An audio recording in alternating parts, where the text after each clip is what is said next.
Wait a minute. Don't I know you from somewhere? Yes. I'm George. George McFly. I'm your density.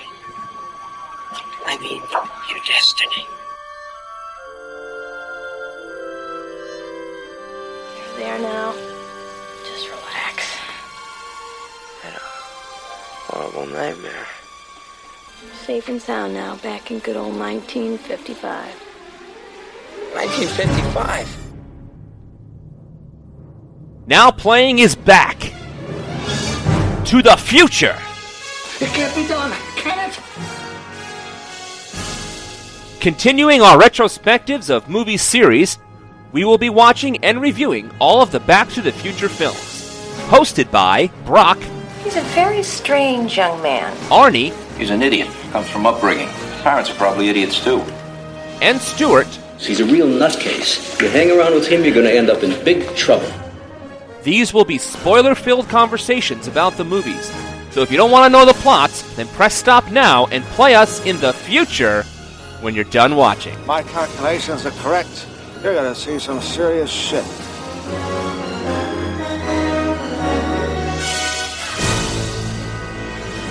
Today we're talking about Back to the Future Part 3, starring Michael J. Fox, Christopher Lloyd, Thomas F. Wilson, Mary Steenburgen, and Leah Thompson. Directed by Robert Zemeckis. This is Brock, co-host of Now Playing. Stuart in L.A. And this is Arnie, selling you some barbed wire. Of all the characters in the movie, you emulate the guy who sells barbed wire. That's just so random. He's just going around selling barbed wire. He's at a bar, he's on a train, but he's got the barbed wire. And the first time I saw this, I was like, hey, it's Leland. L.A. Law, for all those people who have no idea what I just said. He was on L.A. Law for years, Richard Dysart.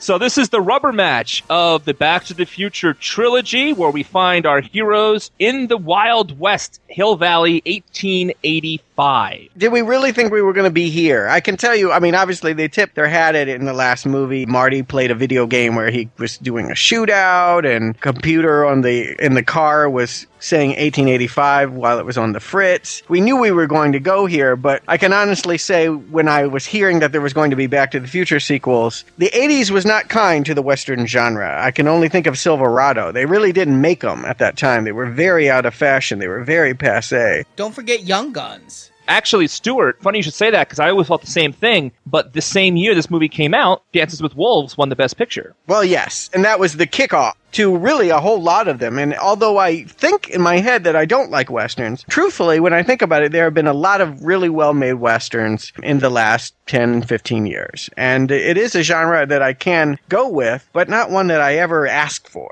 Well, while you're off watching Bad Girls, I have to say I don't like the Western genre at all. I really just don't. I've tried and I've tried and I've tried everything from spaghetti Westerns to Unforgiven to this. And the closest thing to liking a Western I have is a sizable amount of respect for Blazing Saddles. I actually do enjoy a good Western now and then. I've watched the big classics in college like Man Who Shot Liberty Valance, High Noon, and Shane. But my favorite movie of all time is Butch Cassidy and the Sundance Kid. The Wild Bunch, of course, what a great movie. So yeah, I do enjoy Westerns, but I agree with Stuart. It's not something I seek out to watch. Like, I really feel like in a mood for a Western. But when I do sit down to watch one, more or less, I typically enjoy them because they're just different kinds of movies. They flow differently. They feel differently. And sometimes a good Western just hits the spot. And, you know, they've done wisely. They've kept it in the spirit of things. You mentioned Blazing Saddles, and I think that is the kind of Western they're asking us to be invested in. A very jokey, stereotypical, cliched, and then making fun of its own cliches kind of Western. I mean, this certainly isn't gritty by any stretch of the imagination. It's silly, as Mel Brooks might have done, and I would argue a silly, more cliched version of its decade than the 50s were in the last two movies. Absolutely, because the writers obviously had a fondness and a nostalgia for the 50s, whereas nobody really has that for the 1800s. Now, what's funny is, you said, did we expect to go here? As I said, I haven't seen these movies since theaters, but the betrayal I felt at seeing the trailer for part 3 and seeing that they went to the Wild West is something that's stuck with me these 20 years. And so when I'm rewatching Back to the Future 2 for this series, I just wrote down every instance of something screaming at us about the Wild West, be it Marty playing the video game, be it when they go to Biff's evil casino, that there's a videotape that just happens to mention Mad Dog. Didn't notice that one. Good catch. Yeah, it's right there. Yeah, they insert so many things, like Doc talking about how he wanted to see the Wild West and all that, but it just doesn't fit. And part of me thinks, well, why didn't I pick up on that? And the other part is because who in the hell would do that? Who would do this? It's like, you could drop all the breadcrumbs you want, but if you think it's going off a cliff, you're not going to follow that trail. I just was so dumbfounded that this is where the series went. It's just so damn random. It's the kind of thing you felt like they would have done for that cartoon series, where they're just popping around any old place in time. There's nothing about the story from the outset that would make you think that it needs to go here. That said, we get there pretty quickly and are basically seeing the founding of the town, the invention of the clock tower, which I thought was kind of a nice thing, and the arrival of the immigrants of the McFlys. So they are tying it to the other two movies. It just definitely throws me for a loop. I gotta say, it took me a little bit longer to get into this one than the last two. Yeah, because there's no reason for them to go to the Wild West any more than there would be a reason for them to go to medieval England. They could have gone at any time. It doesn't fit with the story.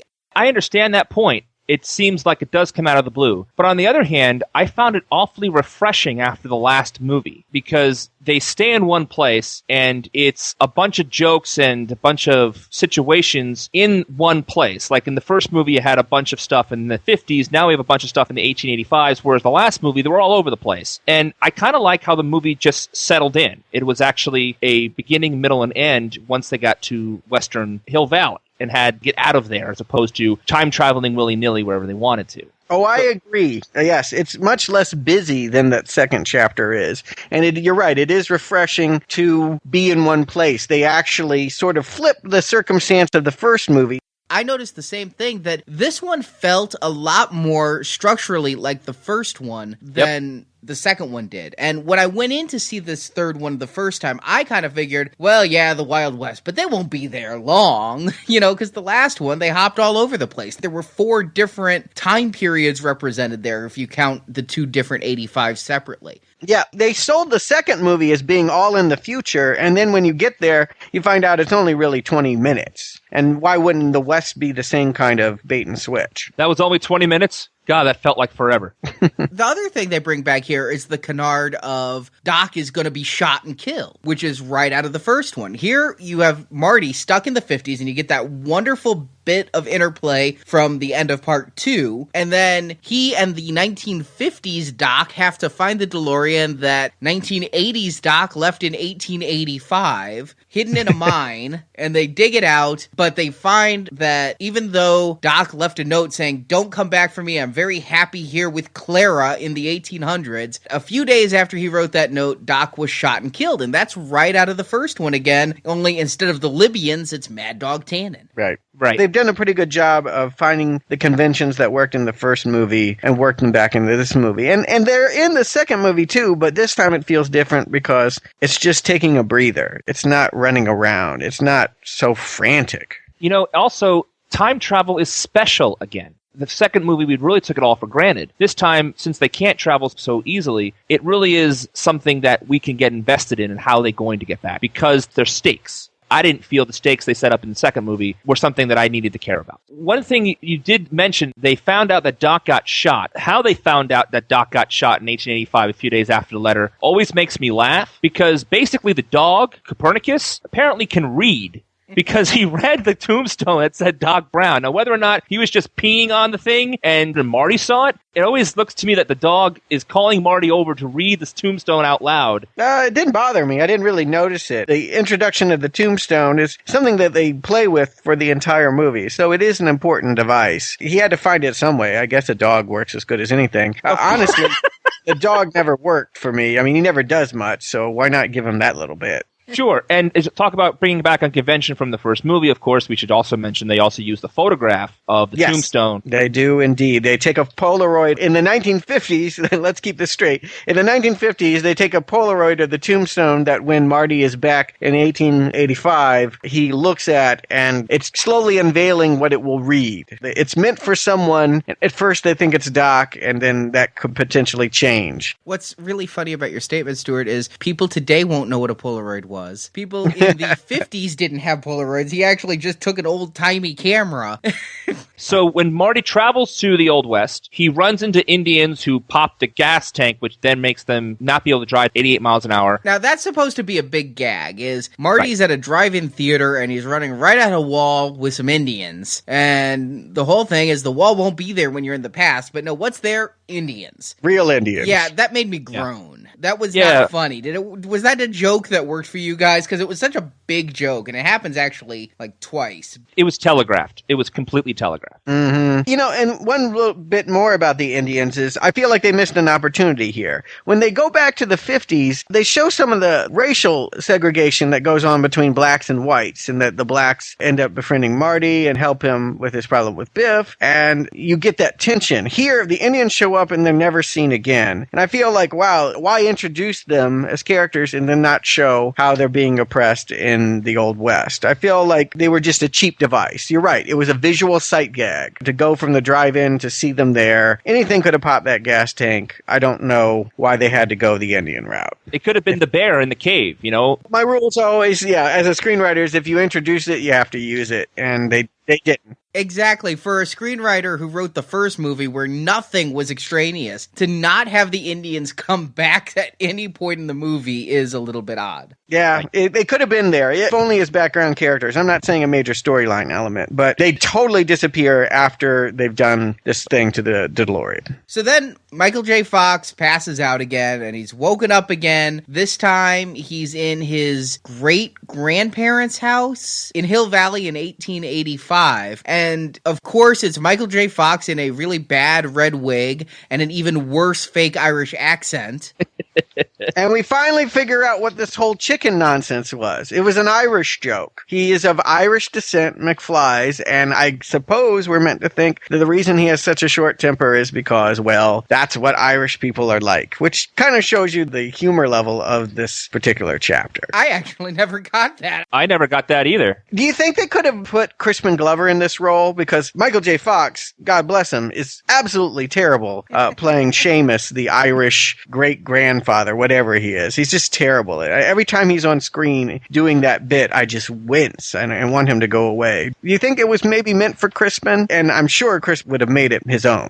Even if it wasn't, you didn't have to use Crispin Glover. You could have used any other actor besides Michael J. Fox, and we would have bought it. To have Michael J. Fox there for the cute thing of him being all his relatives, and then having the McFlys have a thing for Leah Thompson's. That Leah Thompson thing really annoys me because I want to know where the incest is in the McFly lineage. Right. Yeah, it's starting to look a little Oedipal if all the time they marry the same woman. It's a little too close. I could believe that down the father's line, the genes are passed so that they all look almost like clones. But the fact that Leah Thompson's genes are coming down the McFly side, which has to be the father's side because of the last name, at some point that gene spurs off to be Lorraine, who marries back into the McFlys. That really bothers me. You know, I know that they're not trying to say there was incest. However, the lack of attention to detail for continuity on this bugged the crap out of me. Yeah, it's a running joke. You know, at this point, every joke is a callback to something they've done in the previous movies. And honestly, you could have left Leah Thompson out of this one. She's there just to make Michael J. Fox's Irish accent look better. Yeah.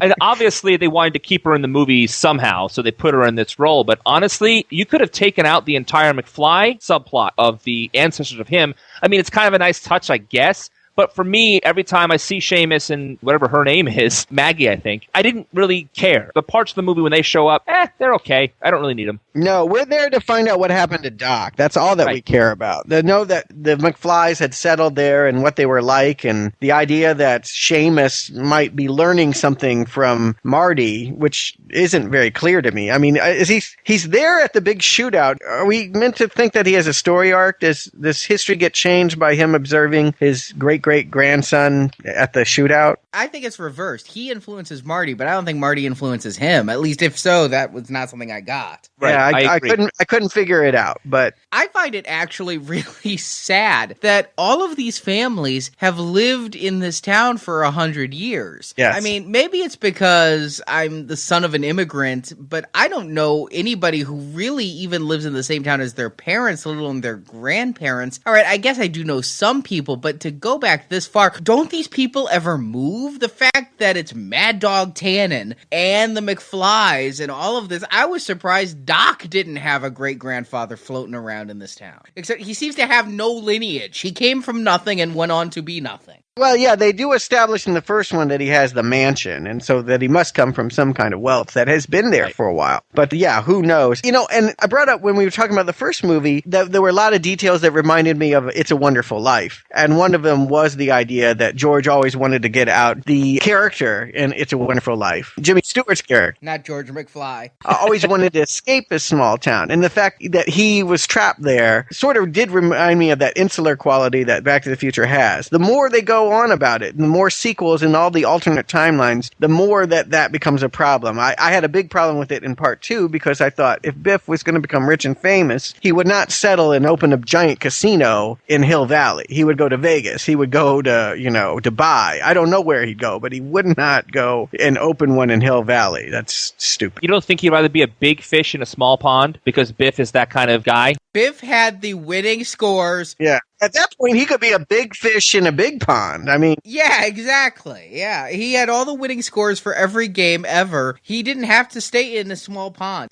Oh, you're right. Yeah. No. It is a curious thing to see that it's the same characters bumping up against each other decade after decade. But it's the running joke that they like, and... What's funny is it almost comes off as an eternal struggle of Tannen versus McFly, only it has no weight behind it at all. It's just, haha, that's funny, yeah. Yeah. Well, let's talk about Buford for a second there, because we're here. In the first movie, Arnie even brought it up, that cartoonish quality. And with Buford, he seems to be like, he's a dangerous character, and he has a temper, and he gets really serious, but oftentimes he's come off as a fool. And for me, I enjoy the characterization. I actually had a good time with Thomas Wilson's characterization. I realize it's over the top and all that kind of stuff, but it's a family Western. And so for me, it works. And I think it's a lot different than the other stuff he's done that we've seen in the other two movies. And it was a very interesting choice. They went so big with it. Here's my thing with Buford, Mad Dog, whatever. Just look at this character, and it's supposedly another incarnation of Biff, who in the first movie was a rapist. In the second movie was a murderer and a bank robber. And now he's kind of a killer, but he's much lighter here. And he has really no weight as a villain. He's again kind of back in that role he was in the first one, where he's an obstacle. But the whole thing isn't about the Biff character, the Tannen character. It's not about Mad Dog. The thing is about getting out of there. And yes, Mad Dog is kind of the axe that's going to fall and kill one of them if they don't get out in time. But it's not about fighting him the way it was in part 2. Right. And you mentioned his performance,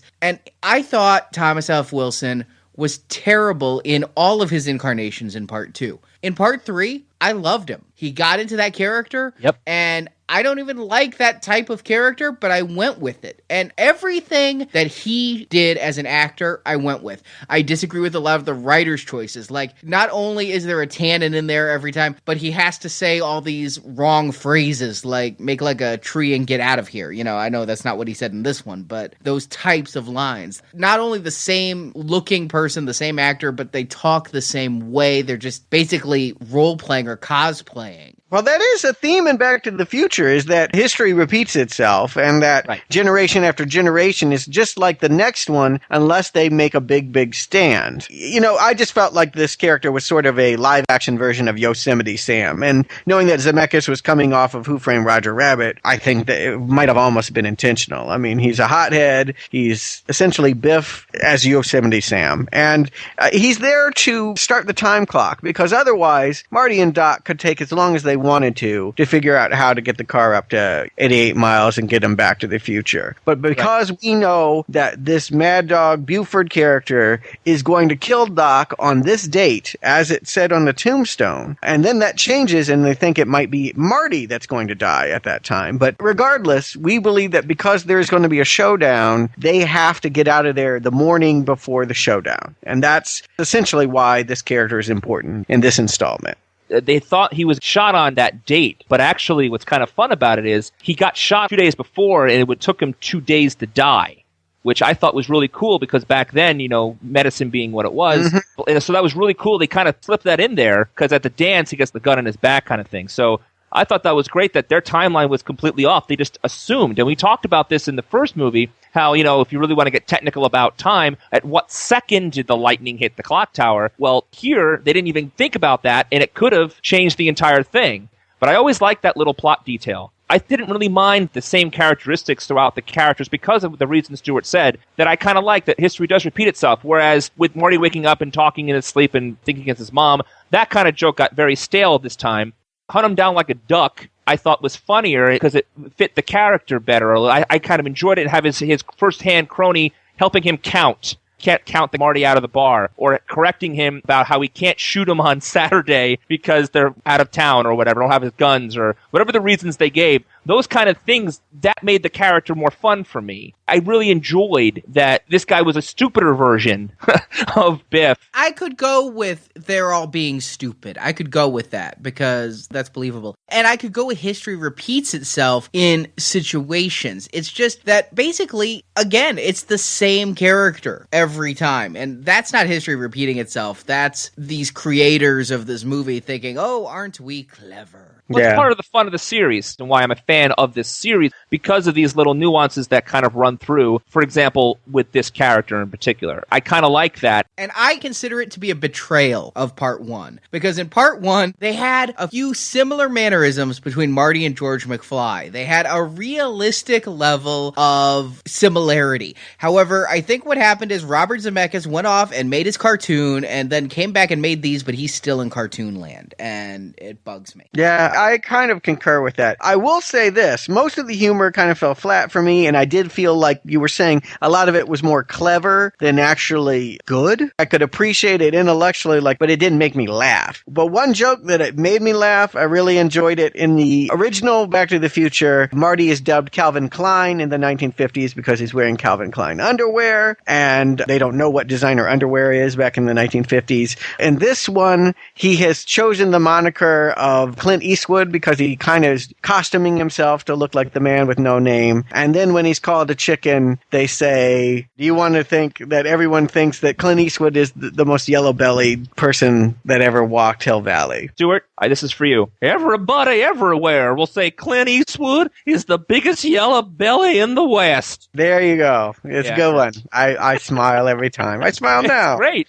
It's really funny. Made me laugh. I like that one. Yeah, I actually think it would have been a hair funnier if they could have had Clint Eastwood in the barbed wire salesman role or something, you know? Or the mayor. Yeah, that would have been fun. That would have been fun. I would have liked that. I would have found that clever. The one joke that got me, and I just went, all right, good one, was throughout all these movies, Marty keeps going, this is heavy, and Doc kept saying, Great Scott. They reverse it at one point, and Marty goes, Great Scott, and Doc goes, yeah, this is heavy. Mm-hmm. Yep. That I thought was funny. It was like, that one, it felt like it had paid off after having watched 4 hours of the Converse. Right. And I also laugh every single time I see that. But the one I also laugh at every single time time is when Doc finally drinks the drink and he faints, and Marty goes, how many did he have? Just the one. And Michael J. Fox's look, just one? I always laugh at that look. You see, I think that's the difference between you in this movie, Brock, and me in this movie.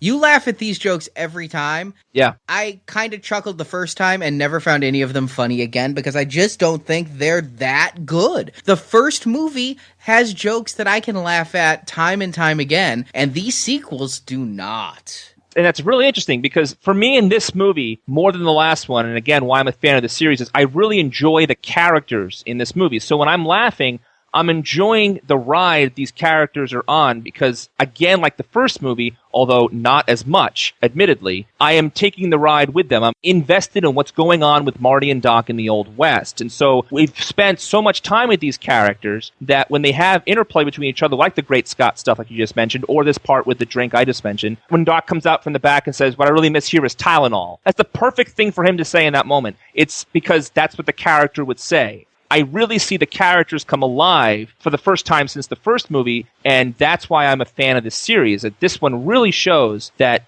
I think they really built something to last better than the last one with this movie in the characterizations. But you don't see that. You don't see that. For me, I see it. Yeah, and you're here bringing the fans' viewpoint, and I'm here bringing the viewpoint of somebody who went into these movies again with an open mind, but didn't like them then and doesn't like them now. And you know, I liked the first one. I want to be very clear. But perhaps the second one just spent all credit it had, but I don't feel any affection for the characters in part 3 because they're the same ones I suffered through in part 2. Is it the right thing for the character to say that he wants some Tylenol? I don't freaking know. They wrote the characters. I guess it is. It's whatever the writer says the character says, you know? I don't think these characters have much cohesiveness there, and I don't think this movie was all that great. Well, I'll say this. I think they pulled the carriage back from the cliff. I think that part 2, the characters were going overboard and becoming parodies of themselves. And in this one, it particularly seems to me like a Doc movie, and that they spend a lot more time with Doc, and that Christopher Lloyd, who definitely has a habit of doing too much, showed a sweeter side, partly because they give him a love story here, and partly because he's dealing with his own mortality, and I just think that it's probably his best performance in all 3 of the movies, and that if you like the Doc character, this is the movie for you. You are completely right on everything you just said. This movie is miles above part 2. It kind of, to me, splits the difference between the real high highs of 1 and the plummeting depths of 2. And I also agree that I wrote this in my notes. They gave Doc something to do in this movie, and I liked seeing that because it was fresh. It was something original. But let's talk about his love interest, Mary Steenburgen. Now, I had to look it up on IMDb on how old she was, because Christopher Lloyd was pushing 50, give or take, when this movie was filmed, and Mary Steenburgen looked to be his equivalent in age, and I was shocked to find out that when this movie was filmed, she was my age, and I just think, has this woman always looked old? She was only 35 or so when she filmed this role? Yeah. Isn't that You're shocking? kidding. I know. Yeah. What the hell? Do I look that old? She looks like the 50-year-old school marm that I thought she was. Well, she is a school marm and tends to be typecast as sort of the pent-up woman. I've never seen her cut loose and be the vixen. I don't know that she could. And maybe, you know, God knows, I'm not up on her whole repertoire. Maybe she's done those movies. But every time I think of her as seeing in the movie, she's usually playing a button-down character, and that's probably why she got this part. She seems perfect for Doc. Their foil is nice. And I really like the fact that she being a literate person and bringing education to Hill Valley, she and him sharing a love for Jules Verne, I thought was a really nice touch, that they would both like stories of time travel, and to her it's science fiction, and to him, of course, it is the reason why he's there. All of that works very, very well here. I agree. It also helps her get convinced at the end of the movie that he was telling the truth. That right. I thought the Jules Verne thing and the connection between the two of them worked on so many levels in the movie. And then at the end of it was kind of a cute little smile thing they did for us at the end with the kids. You're right. It is a very fulfilling romance story here. It is well done, well acted, and it is a believable thing. And after 3 movies of seeing Doc just be this crazy weirdo, it's a little touching to see him find a connection with somebody. Mm-hmm. I completely agree. I also love the little nuances also they put in about her character was supposed to fall in the ravine, and then how Doc was going to meet her, and then he blew her off, and then he saved her life anyway, and how it all went down in history, and basically history almost actually happened, but when Doc was back before Marty went back, Doc had changed the history already. It's really convoluted and crazy, but if you think about it for a few minutes, that whole thing works. And for someone like myself who's seen these movies over and over again, when they have stuff like that, it's fun because I got to put it together myself. It's all right there. If you look when Marty and Doc were first looking into the train pushing the DeLorean up to 88 miles an hour, you see Mary Steenburgen's back. She's waiting on the platform for someone to pick her up. You don't notice that the first time you watch it. And that kind of stuff is really neat that they threw in for the repeat viewer or just for their own sake. I don't know why they did it, but it's fun to see it's there. Well, let's talk about that a little bit because, built into this is the idea that she is supposed to fall down the canyon, that the canyon is named after her. Her name's Clara Clayton, and it's Clayton Canyon in the 1980s, and that by changing this, they may have changed the entire future in a way that might have negative consequences. We really don't know because we're staying in the 1885 Hill Valley. But that was a big thing. That reminded me of how in the first movie, Marty prevents his father from meeting his mother when the dad hits the car. But there's no real consequence from saving her from falling from the canyon. I thought that was strange, particularly since they could have written it that her death was supposed to have happened because the train went off the cliff, and maybe it's Clayton Canyon because she was in the train that went off the cliff at the end of the movie. Yeah, and Eastwood Ravine at the end is a kind of a Twin Pine Mall, Lone Pine Mall kind of gag that if you see it, you see it. If you don't see it, you don't see it. But it's there, and it's like kind of like a background joke, which is fun. It's a fun little smile. Here's the only problem I have with this love story. Again, I thought it was very well done, but did either of you guys feel like this movie kind of dragged a little bit compared to the last one where it was so full of action to the point of breathlessness? At some points, I was kind of like, can we get on with it just a little bit? Can we progress things a bit? They were waiting around for a train to come, literally, and I kind of felt I was waiting for a train to come, a train of some plot that would move down the track. Yeah. Well, I think it's just weird because we've been so accustomed to thinking that what Marty is doing is the most important thing on screen. And here, he's a much less interesting character than almost anyone else. He really seems to have very little to do when he's not being Seamus or whatever. But, key word there being shame. We're supposed to think that Michael J. Fox is the star of this movie, and this time around he isn't. So it's weird in the scenes where he is the focal point. I don't know. It was an adjustment, and I concur. The movie did seem to drag a little bit. Maybe some of that is the fact that we're in a stodgy old Western. Yeah, and I think that's exactly what it is. It's the pacing's a little slower. I always took it because it was a Western. I never think this movie drags. Actually, for me, again, as the fan, I really am into everything that's going on. I enjoy watching the story unfold. I kind of like that it takes its time, especially after the last one where it's so frenetic. I like every scene that's in the movie, and could you cut a couple of scenes out of this movie? Oh, yeah. I bet you could if you really wanted to, but I Arnie, enjoy... put down the scissors. Yeah, seriously. But I enjoy each sequence, so... I don't know. I just think that at this point, Zemeckis and Gale, they're so full of themselves that they're just overly indulgent in every regard. Oh, sure. But if either you enjoy it or you don't, you know what I mean? Like, and you can go along it to a point like you are, and that's great. I'm really happy to hear that you enjoyed parts of the movie. That's great. For me, it kind of rounds out more stuff. Do I need Strickland there as the sheriff or the marshal, whatever? No, I don't need that. That kind of stuff you could probably cut. I wouldn't miss it at all. At least he didn't call them slackers. Yes. I was bracing for that. I was like, how are they going to work that in there? And how loud will I groan when they do? I was right there with you, Stuart. Mm-hmm.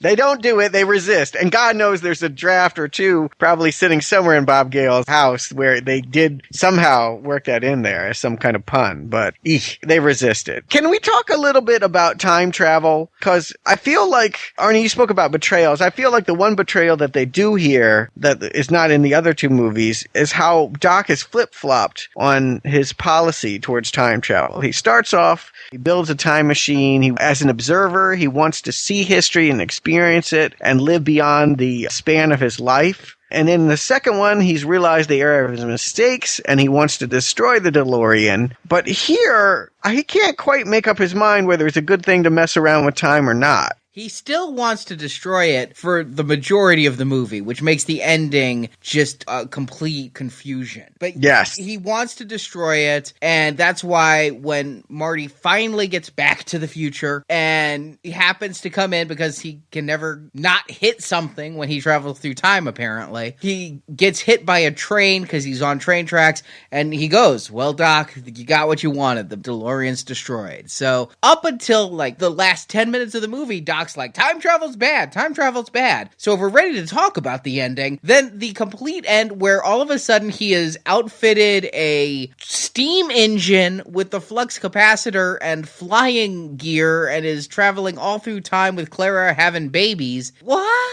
Yeah, I agree. I think there's a desire to see him. They don't want to leave him in the past. You know, I thought it was really strange that they go back at all to save him because it's like, well, he dies. Yes. He's going to die. If he was in the 1885, he's not going to still be alive. He's not immortal. He's not going to be alive in 1955 or 1985 or whatever. I guess I was okay with that. I don't see why you would need to change that. I was shocked that what didn't happen was he didn't bring Clara to 85 to live with him because she was supposedly dead already. And so removing her from that timeline wouldn't have an impact. In fact, it would correct their mistake. That's exactly what I thought. When the train went off and they went off on their way, I thought that history would still say that the school teacher went over the cliff and that they could go about their life somewhere else. But I thought he loved the Old West, and I thought that they could and maybe should have stayed there. The idea that they've started a family that time travels, presumably mucking up the timelines, I feel like is not very Doc of him. Okay, I'm going to go right in the middle of this. I think it's a really fun, satisfying, big old smile of an ending. This is a family picture. This is a movie with a happy ending, and we see what happens to Doc, and he has a family, oh, the kids, it's really cute.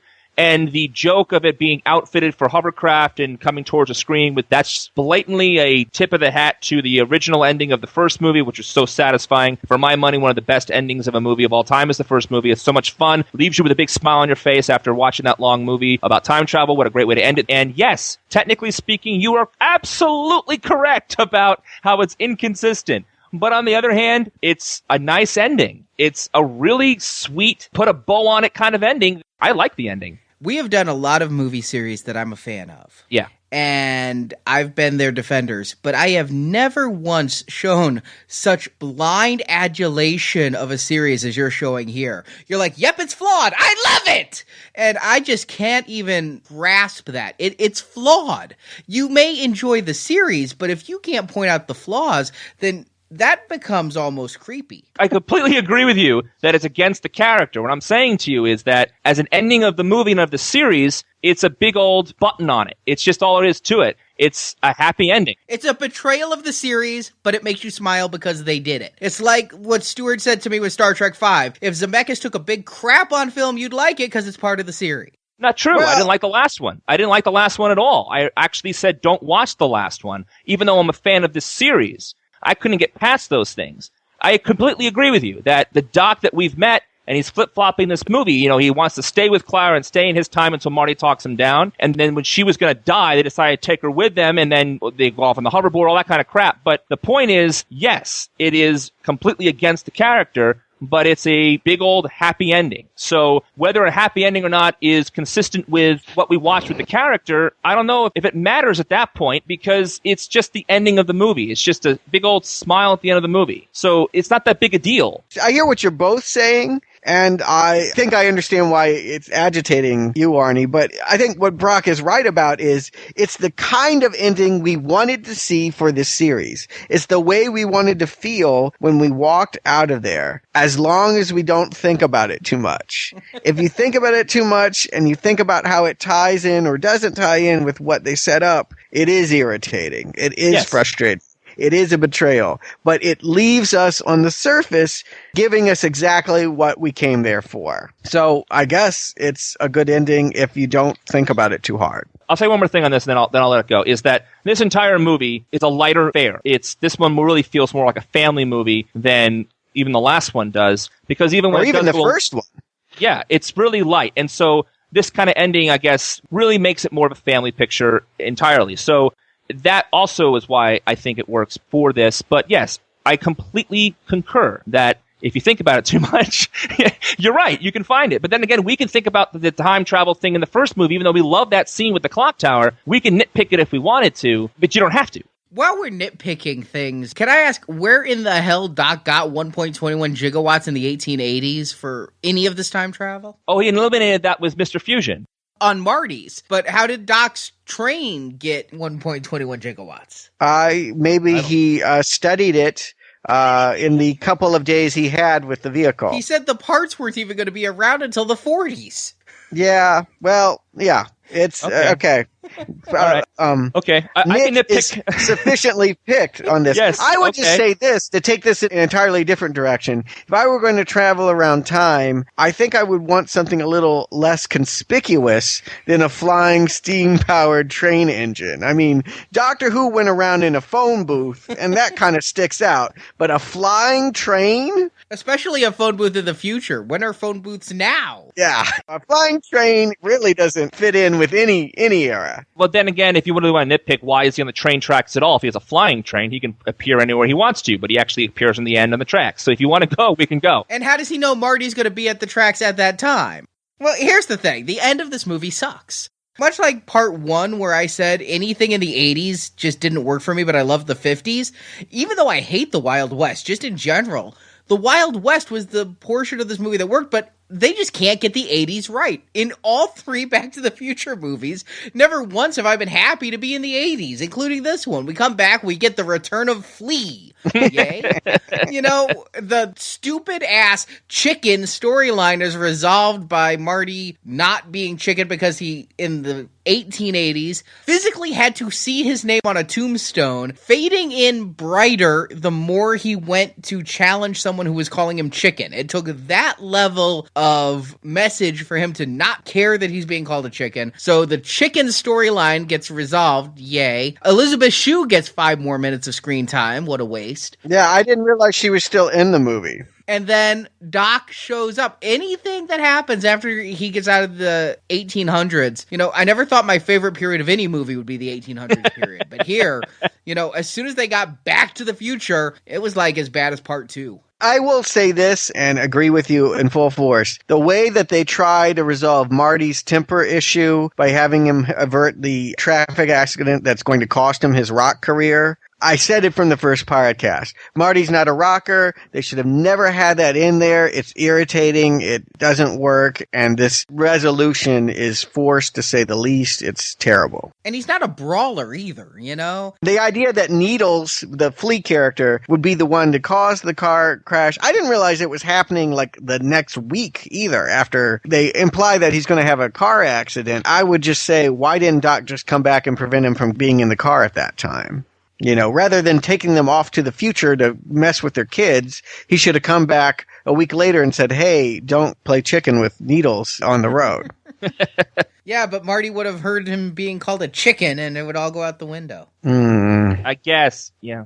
But, you know, like Brock said, it's a family movie, so character motivations don't really have to matter. Being called chicken's all it takes. This whole chicken thing seems extremely forced in both movies, and they wanted, I guess, to give an arc for Marty. And I completely agree. It kind of doesn't really work at all, ever. And so, what do you want me to tell you? It just doesn't work. But they put it in here, and they feel happy with it, and it's there, and I can't do anything about it. But I think it would work with a different actor. You know, I mentioned Robert Downey Jr. You know, I had a thought about another one. What about Sean Penn? Let's imagine an alternate reality in which Sean Penn got this role. I think he could have been an interesting choice for Marty. That's all I'm saying. If you wanted to write a character that had a temper issue and had a little bit more of an edge and was a rock star, aspiring, all of that, you might have done better with Penn than Michael J. Fox, which is not to say that Michael J. Fox was wrong in the part. They made it work, and he's certainly talented with his comic timing in these movies. I just, again, was reminded in these very bad scenes in which we're meant to believe that he has this flaring temper that costs him a rock career, that he's not capable of it. You know, I think that in the first movie you said he didn't come off as a rocker to you, but it's forgivable in the first movie because they had a script for several years before it got made, and then they got that actor. But when they wrote parts 2 and 3, they knew what they were getting. Mm-hmm. And so this is completely inexcusable. Yeah. I mean, didn't they see Teen Wolf? You had to know what range he doesn't have. So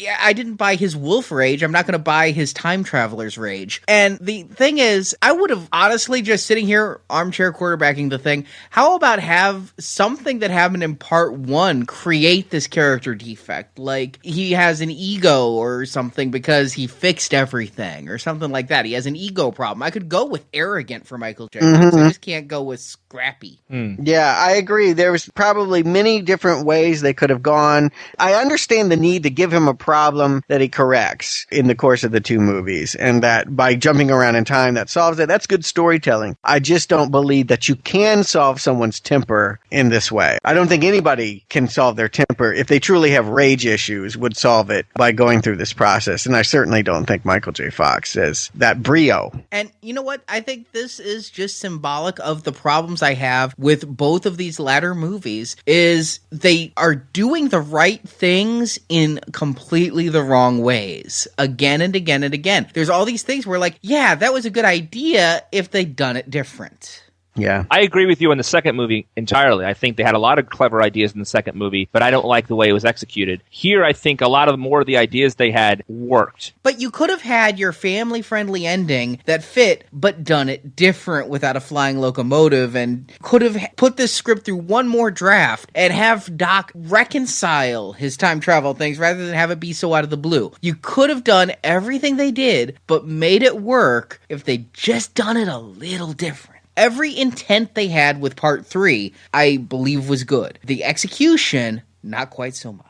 The only issue I had at the end of the movie was the train sequence, which was very exciting, and I like how different colors and all that kind of stuff, was when they climbing on the side of the engine to get to the DeLorean and all of this stunt work that everybody was more than willing to do. I mean, transferring from a horse to a train and jumping on top of a train and all that kind of stuff is lots of fun and what happens in Westerns. But these 2 characters, I always found that a little bit weird, and especially with the school teacher. I know she has love on her side and all that kind of stuff, but it is an exciting sequence. But it always is in the back of my mind like, okay, I'll give it to you because it's interesting, but it really is a little stretching the credibility of these characters' abilities to risk their lives that much. It's a moving train going 65 miles an hour, and she's in very little tiny shoes on the little tiny ledge. It strains credibility, and that's the part where I always think, okay, all right, I'll give it to you, but I don't really want to. I would also throw in there's also a lot of trick writers in this. I mean, there's a lot of stuntmen. There's a lot of like, okay, now that we got the stunt to do, we'll go to the bird's eye view. I mean, I really felt like anytime it was time to do something cool like that, I wasn't watching Mary Steenburgen, Christopher Lloyd, and Michael J. Fox doing it. It was, and God knows, I mean, I'm not advocating that they get out there on a moving train, but it's very obvious that it's not them. Of course. Yeah. The illusion is broken in those moments, as fun as they are to watch. Okay, so we've come to that part of the podcast. Stuart, Arnie, do you recommend Back to the Future Part 3? Stuart. Well, you know what? I figured out a shorthand for it, and it goes like this. The enjoyment level of each installment is based on the theme song. You go back to the first one, Huey Lewis' Power of Love. It's cheesy. Everyone knows it's cheesy, but you can't hear it and not get excited and really get into it. It's a good pop song, and there's just no denying it. It's fun to listen to. The second movie didn't even have one. No song at all. The third movie, ZZ Top appears to do double back. Anyone want a Hama bar? I mean, it's a song. It's listenable, but it's not something that comes to mind very easily, and it's not something I would ever volunteer to listen to. That's Back to the Future 3 right there. It's fine. It is totally mediocre. It is okay. It has wonderful moments and a whole lot of not that great. If I wanted to watch a jokey Western, I'd watch Blazing Saddles. Would I return to Back to the Future 3? Nope, because it means sitting through Back to the Future 2. And for that reason, I would stop with the original. You can't go wrong. It's the power of love. So, Stuart, just to clarify, you said last time that you will tell us if you recommend 2 based on this one. Did you just do that? I did. I don't do it at all. 3, as enjoyable as it is not good enough, or even come close to being good enough, to justify sitting through the muck. I could not agree more. 3 never justifies sitting through 2, and yet trying to watch 3 without watching 2 would just be confusing. Yep. So I'll rate here in my recommend, not recommend 3 on its own, but let it be said, I believe everybody should have stopped with 1. The addendum of To Be Continued on VHS is the mistake that I would go back in time to correct. As for whether I recommend part 3, this one's going to be very hard. I've kind of gone down the middle of it on this podcast. I've complained about some stuff, and I've given it some compliments, although because Brock is so effusively in love with this movie, I didn't give it as many as I normally would because I felt he was giving it enough compliments for all 3 of us. But do I recommend this movie? You know what? I recommend this movie to you, the listener, but I'm never watching it again because this movie is not for me. I don't like Westerns. I can appreciate what they've done, and I can realize that while they've not come anywhere close to the magic of that first movie, they've gotten some of it back. They're much more on the right track on this one. I don't know where it all went so wrong with part 2. If part 2 had been on the level of part 3, then it would be a great first movie with a couple of mediocre sequels, and there's so many of those out there. But as it is, you've got part 1, which is really an astounding film that I've just seen too often. Part 2, which is just a big turd. There's nothing redeemable about it. And you've got part 3, which kind of splits the difference there. And I think the more you like Westerns, the more you'll enjoy it. I don't like Westerns, but I recommend it for you. I do agree with you. If 2 had been better, I probably would recommend the whole series. But as it is, both Stuart and I are saying 1. Yeah. And I like this movie. It's clear that I like this movie. I said it before, and I'll say it again. Every single time I watch 2, I have to watch 3. I enjoy this movie. I can watch this movie on its own without watching 2. But if I ever see 2, I gotta watch 3. And that's all there is to it. It's a cute, fine movie. Is it the greatest movie of all time? No. Is it as good as the first one? Absolutely not. But I enjoy watching this movie, and that's what it's all about. I do recommend it. I think it's good. Can you skip 2 to watch this one? Unfortunately, no. If you've seen 2 and you remember what happens, I guess, then you could, but there's a lot of things they hint at in 2 that quote-unquote pay off here, although I don't really feel they pay off all that well. So I do recommend this movie, but as a series as a whole, the reason I guess I'm a fan of the series is 1 and 3 more than because of all 3. I think you can do worse than watch a sequel like Back to the Future 3. I mean, there are bad sequels out there. We've seen some of them. This is one of the better sequels. I do recommend it. I like it. And yeah, I agree again that it's much more well made, and had they put it perhaps in World War II era, I might have given it a much stronger recommend. It's just Westerns aren't for me. And I would like to say that, we bash 2 a lot, and I think it deserved it, but I do appreciate what 2 and 3 try to do, which is that, you're right, we've watched a lot of bad sequels that are just knockoffs, that just disregard what has happened before, that don't care. They really did try. They really tried to tie all of these together. This is a trilogy, and it does feel connected, interconnected. Yes. I just don't like where 2 took it, and 3 wasn't good enough to pull it back. Well, that wraps up our Back to the Future retrospective series. If you like this, please listen to our other podcasts. You can find all of our previous retrospective series at our homepage at www.nowplayingpodcast.com. And some of those series include The Terminator, Star Trek, Time travel. Friday the 13th. All our other retrospectives can be found at our homepage. You can also find a link to our forums there where you can discuss this movie and all our other movies in our retrospective series with other fans like yourself. And if you do like our shows, please leave a review for us on iTunes. You can go on our Twitter page, or you can say something on our Facebook page. We're all over the place. What's our Twitter address, Arnie? Now Playing Pod. And our Facebook page is Now Playing Podcast. You can find links to both at nowplayingpodcast.com. Fantastic. And now we move on to our next series. Is it Time Cop? They only made one of those. Did they? They made one too many. Yeah. I thought there were some direct-to-video sequels. No, they made a TV series. Oh, that's what I'm thinking of. Oh. Stargate? Highlander? Maybe we put the time clocks away. Maybe we get a little more down to earth. Maybe something timeless. There we go. Or timely. and what would that be? We are going to look at the storied career of a timeless film director, Martin Scorsese, and his most recent incarnation, which is that he has been working with Leonardo DiCaprio and making some very interesting films that have won Oscars, that have gotten a lot of awards, but he is a guy that is known for his violent, dark crime movies. Has he sold out? Has he gotten too old? We don't know, but we're going to follow all of his most recent collaborations with Leonardo DiCaprio, leading up to Shutter Island, his new horror movie. Opening in February. Okay, that's fantastic. So you can find those episodes here at our homepage or subscribe to us on iTunes, and we'll be back with that very shortly. So, Stuart, Arnie, thanks for joining me for this traveling through time. It was fun. Awesome. Radical. Heavy. Gag me with a spoon? Brody. Tubular. I can do this all day. I'm going to moonwalk out of here.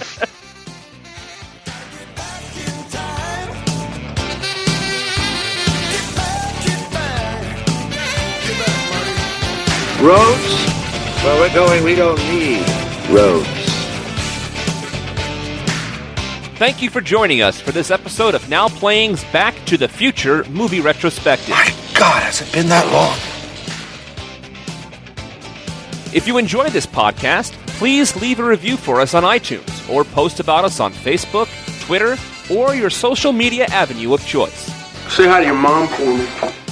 You can find more Now Playing retrospective series at our website, nowplayingpodcast.com. Series include Halloween, Saw, Friday the 13th, Star Trek, Terminator, and others. So why don't you make like a tree and get out of here? Now Playing is a Venganza Media production, copyright 2010, and is not affiliated with Universal Pictures, Amblin Entertainment, or U-Drive Productions. Back to the Future is copyright and trademark Universal Pictures, and no infringement is intended.